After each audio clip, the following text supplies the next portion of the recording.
Hello, and welcome back to the next chapter of The Snow Melts and Until It Falls Again. This is the White Album 2 official canon side story. So, in the last episode, Haruki had something to tell Kazusa, and she waited around for about 5 hours. And then he never showed up.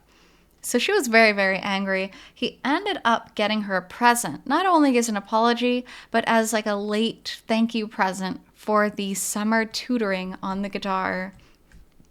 So he's just given her the present. Let's go ahead and continue on from here. Look, I'll accept this. I'll even use it. Really? I'm glad to... So quit worrying about me. Don't even think about teaching me how to study again. Hey, Toma. Kazusa stood up from the bench and walked away, as if to say she had no more business or interest in the matter. And Kitahara watched her go, dumbfounded. Wait, hang on. Where are you going? Oh yeah, tell our homeroom teacher. The same emotion that Kazusa had just experienced now showed in his face. That I'm taking the day off so I can study hard for my proficiency exams. The pain and frustration of wanting to understand the other person, but being unable. That's tough. Because Haruki just wants to reach her through helping her with studying and helping her see that that's important. Kazusa wants to reach Haruki through music. And neither of them can reach the other person through each other's mediums. It's just, that's tough. Of course, she didn't go straight home. It might not be the middle of the night, but Kazusa couldn't put herself in that desolate place right now. So, on this weekday afternoon in her school uniform, she wandered aimlessly through the shopping center of Minami Suetsugu. Oh man, that's not good, because truancy is a real thing in Japan. If you're caught outside of your school wearing a school uniform by an officer who decides to make it his problem, you do get in big trouble.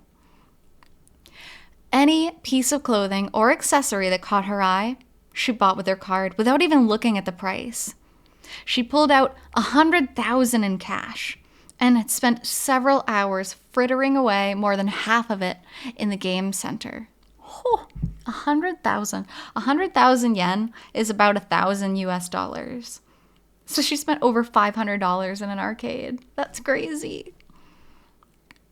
At first, Kazusa was easily swindled out of 100 yen in a matter of seconds, being a beginner in shooting and fighting games, but her quick perception allowed her to improve quickly, and her coins stopped going as fast.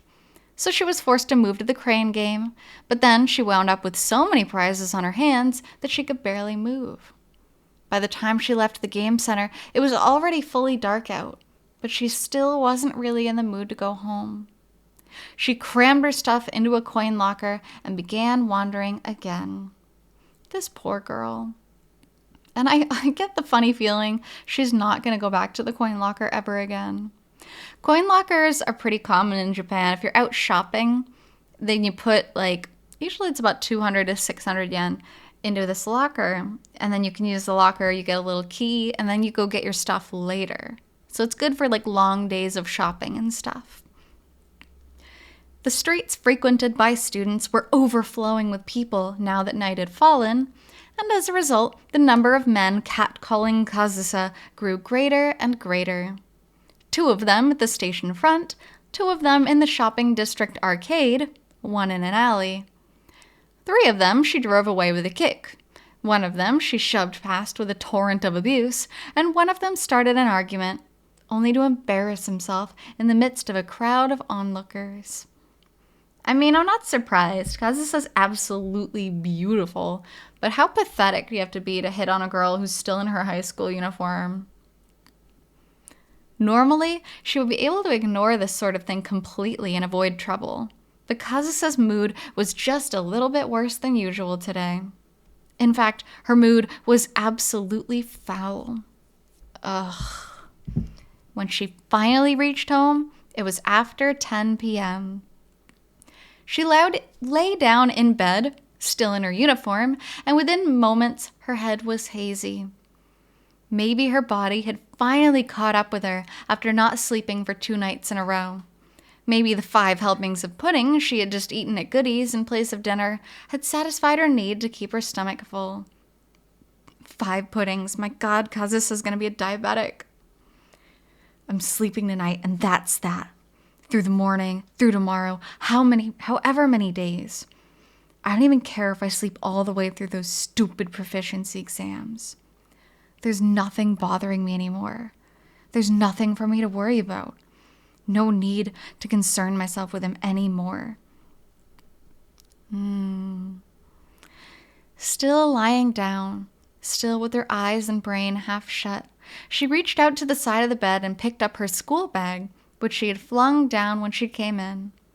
There wasn't a lunchbox in there. The stuff she'd bought was in a different bag, and she certainly wasn't about to do any homework. But, unsure of why she'd done it, Kazusa automatically opened the bag. The contents were no different from usual, but something seemed off about that. There was almost nothing in there. Handkerchief, wallet, candy, that was all. None of the writing implements or textbooks that any other student would carry around. There'd never been anything in there, so there shouldn't be a problem. And yet, anxiety boiled up within her. She racked her drowsy brain trying to come up with the reason. Why had it occurred to her to open it in the first place? This is such a weird thought to have that it almost read like bad writing, but it isn't. It's just Kazusa's brain is so wired right now. 1, she didn't sleep the past 2 days, and 2, she just over criticizes every little thing she does because she just doesn't have a normal home life, doesn't do normal things. After nearly a minute, she finally hit upon the truth of her unease. She had put something into this normally empty bag this morning, and it wasn't there. Chlorophyll Publishing's Sprout Series number 16, Foundational English Grammar. The paper bag from the bookstore. What the hell? Having reached her conclusion, Kazusa let out a sigh of simultaneous disappointment and relief. Because it wasn't the discovery of the century, nor some enormous bitter loss. On the contrary, she had already excluded it from her memory. She smiled derisively at herself yet again for unconsciously troubling herself over something so stupid. This pointless resource. She would never use it, but throwing it out with the burnable trash would make her look bad, and no secondhand bookstore would buy it from her. It was nothing but a nuisance. If she had dropped it outside, it would be a stroke of good luck in many ways, saving her a whole lot of time. It wasn't like she cared about the environment. That's sad that, subconsciously she was looking for that, though. Her brain really just wanted the reassurance that someone was thinking of her, that someone actually put her in their minds, outside of, necessity, outside of piano, which he did. But she lost the proof of that. So, Kazusa felt free to shut her eyes, with the room lights shining brightly as always, praying vaguely that tomorrow would be a better day, even though she wasn't planning on waking up tomorrow. We're closed for the night. Shut up. Don't talk to me. I'm busy. But Goodies, Minami Suetsugu. Kazusa had appeared here again, the place to which she had betaken herself a few hours earlier, solely to eat pudding. So, clearly the sleep didn't happen. Clearly that plan didn't work out. Can you imagine watching someone eat 5 puddings and then leave and then come back again? I would think there's something seriously wrong with them. But right now, what she was doing wasn't any of the things people normally come to a diner to do. Eating, taking a break, killing time. If you want me to leave, go and look for it. It's a paper bag about this big with the Kitaguniya bookstore logo on it.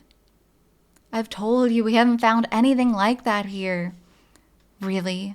Not under the chairs? Not in the kitchen? Did you get down on the floor and crawl on your hands and knees to look for it? That's what you're doing right now. Because you refuse to look seriously even though you work here. Excuse me. Wow.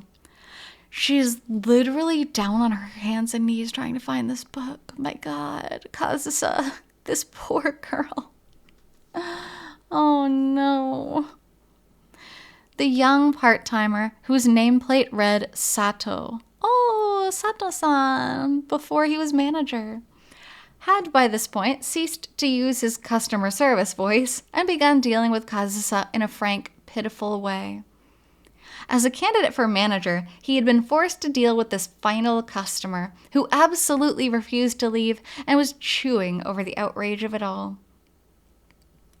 Maybe it isn't here. Was the item you lost really that important? Of course not. What are you talking about? I could ask you. She'd meant to shut her eyes. With no worries, no regrets, almost a refreshed sort of feeling, in fact, forgetting all about its existence, all about him. Oh, she tried. She tried to go to bed. Although, I'm a little glad because this is just proof that something means something to her. She's horrible at expressing it, and that's something she needs to work on. But the fact that something in her life is bringing her not even really joy, just a spark of somethingness, that's really good. I just woke up in a bad mood, that's all. I think I'll be able to sleep pretty well tonight myself. So really, she didn't know why this was going on. The bewildered look on his face at that moment, her false promise to use the book. She had just been a little worried that they might bring something bad into her dreams. Anyway, I've taken care of that obligation. He should be grateful I looked for it at all. No, nothing like that has come in. Oh. In a police box in front of Minami Suetsugu Station on the way back from the diner after she cut her search short. It was pure coincidence that it was there. It's not like it took much time just to ask. She literally went to the police station, the police box. She really wants this book back. Maybe it's in the coin locker. Do you think about that? Making all these little bothersome excuses to herself, Kazusa spoke somewhat nervously to the adult man standing there in a uniform that seemed to embody the law itself, while being reminded of the face of a certain acquaintance of hers who seemed as though he could very well end up in this occupation in the future. Can you imagine if Haruki was a cop? Could you imagine? I can't imagine. I don't want to imagine it. He'd be the most stickler to the rules cop. Like, if he sees someone jaywalking, he's gonna knock them over. Not knock them over, but like slap them a ticket. If you don't mind writing your address and phone number here, we'll contact you if it's found.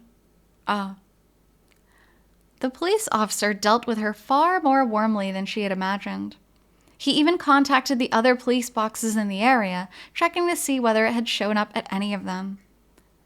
But it's the sort of thing they sell in most bookstores, right? And if it wasn't dropped with anything else, I think the likelihood of anyone bringing in a book by itself is probably fairly low. Though, he didn't forget to give her the hard truth. But it was a completely reasonable opinion. Okay, well, I would kind of disagree with this because living in Japan, I've seen it so many times. Say there's a mitten that's been dropped on the sidewalk. I have seen people put that mitten on the railing near where it was dropped and nobody touches it for over a month. Scarves, same thing, like full, really nice, really beautiful scarves I've seen just sitting kind of draped over this fence on the side of the road, and no one touches it because it's not theirs. People turn in anything. It's really, even wallets and stuff, the likelihood of a wallet ending up at the police box is super high in Japan. So someone's book that's actually in the bookstore bag, pretty high chance it would show up, in my opinion. Unless they're living in a rougher area, I guess. After all, if she were the one to find something like that, she would probably just leave it there the second she saw it was a book. In other words, Kazusa was basically on a fool's errand right now. And since it's not that expensive, you could just buy a new copy if you're in a hurry. That would defeat the point. The point? The point is, it's not that important. Whether Kazusa was trying to cut off the police officer's words in that moment or to cut off her own thoughts, she didn't know herself. And there was no way anyone else would either. It had finally started to fall. The sky had looked as though it were about to cry since she arrived at Minami Suetsugu about 2 hours before. Now, it had finally reached the limits of its endurance and slowly begun to shed its tears. That's really poetic. That's really beautiful. It was getting very late, probably close to midnight. The last trains were likely about to leave, but Kazusa remained under the eaves of the Minami Suetsugu shopping arcade, looking up at the rain. Poor girl, if she misses the last train, they're not going to come back till probably 6 a.m. Or she could just take a cab because her family's loaded. But still, I kind of doubt she would.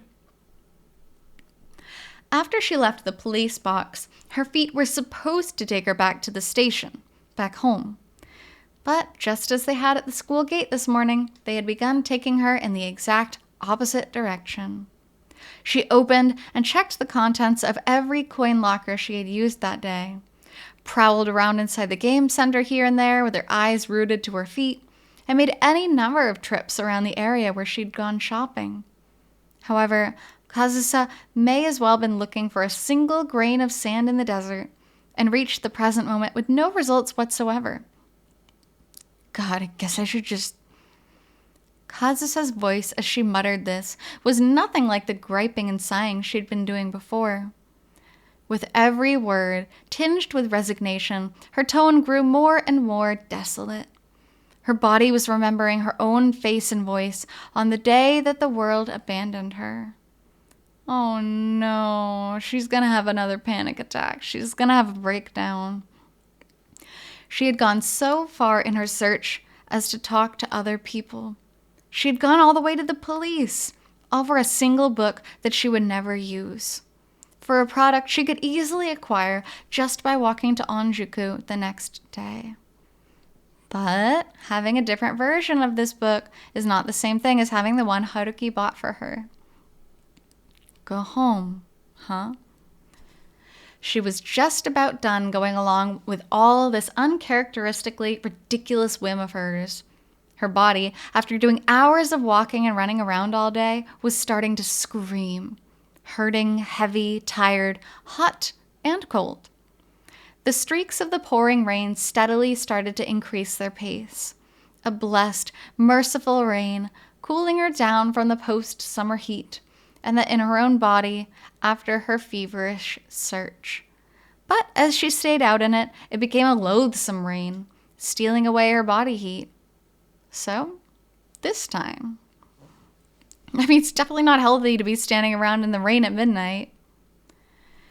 I just wasted a huge amount of time, but that's enough. I'm gonna go home, take a bath, fall asleep, and forget about anything. Everything. Yeah, I can just forget all this. I made my attempt. I put all my effort into it. I can be done now. I can be done with him. Yes, she slipped out of the arcade and ran into the rain, in the opposite direction to the station, toward Hojo University and its attached high school. I'm not going to go to school tomorrow anyway, so who cares if I'm up a little later yet?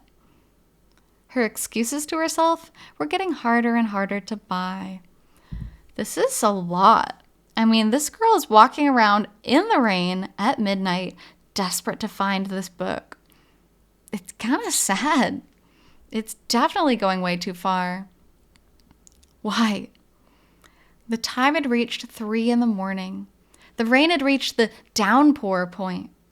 Why can't I find it? As a result, Kazusa's outcry of resentment was drowned out by the sound of the water pelting the pavement, and made it to no one's ears. Oh, girl, no. She had looked so many times for so many hours. From the shopping arcade to the park where she had parted ways with him. From the park to the school gate just to make doubly sure. From the school gate to the station just to make sure one more time that she hadn't forgotten to check anywhere. The stores she'd visited, the game center, the diner. She had repeated this rotation over and over and over. Dumbass. The chance of her finding it had been minuscule from the start. She knew that. But that doesn't mean her brain is going to cooperate. But even if she understood, she couldn't get it through her head. So, her anger was directed at herself half a day earlier. Herself, who normally made a straight round trip between school and home, but just today of all days, had to act so recklessly.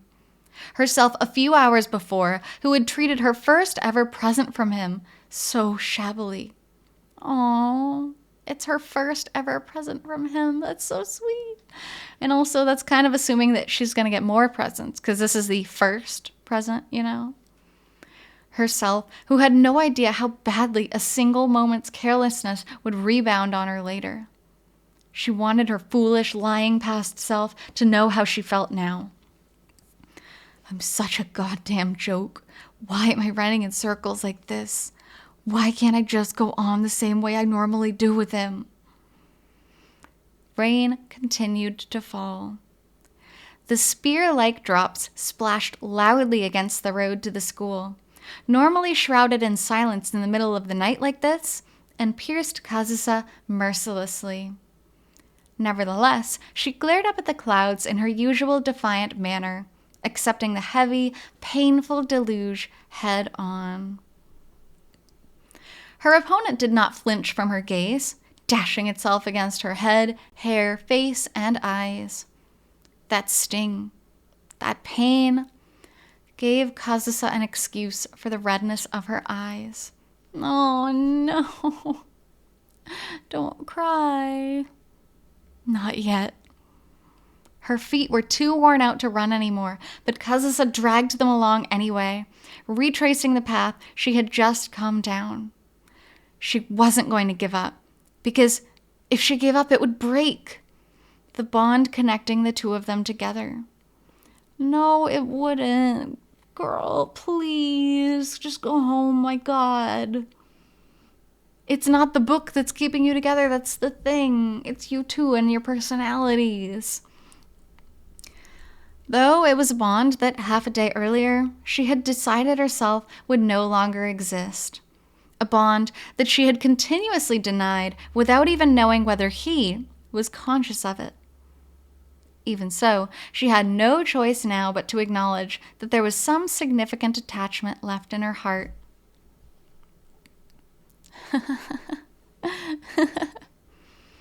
It was pure coincidence. The tiny park on the way to school where she had last parted ways with him. The 5-step staircase at its entrance. Right beside that, in a thicket.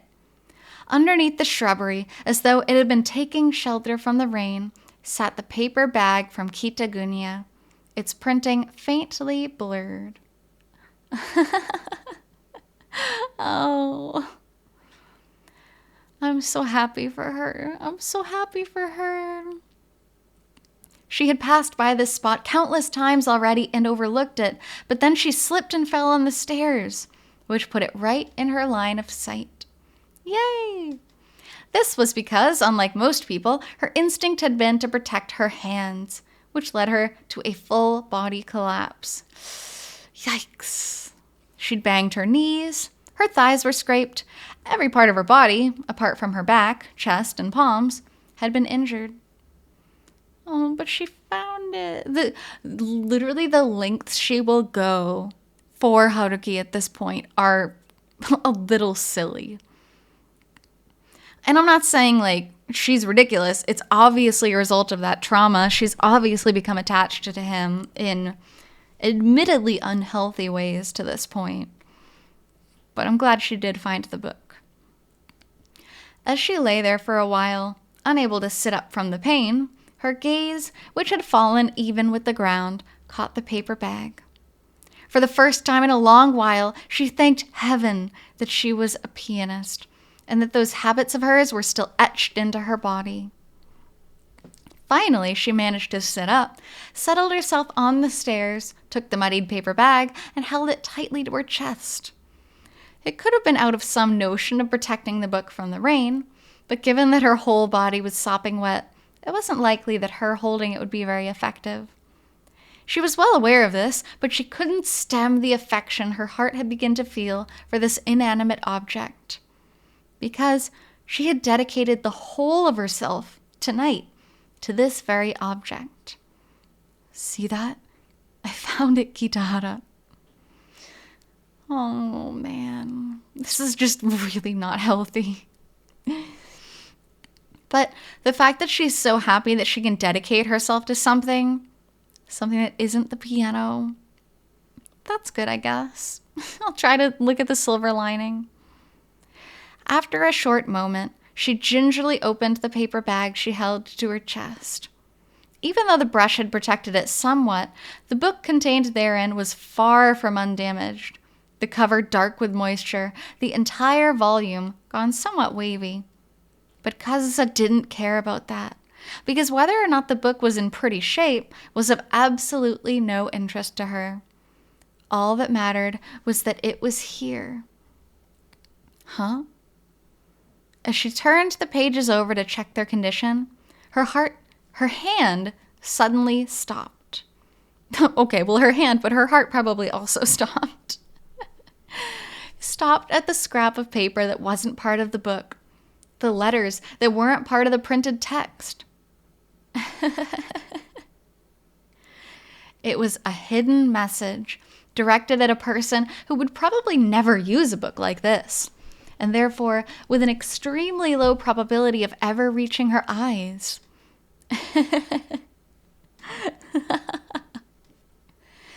Discreet but lacking in consideration. As though he'd wanted to put up some sort of front, but his own embarrassment surpassed the feeling and got in the way, preventing anything from being conveyed. And I mean, this is between the both of them, too, because Kazusa puts up her own stupid walls to prevent her feelings from being conveyed as well. In the face of the same old stupidity from that idiot chairman, all Kazusa could do was laugh weakly.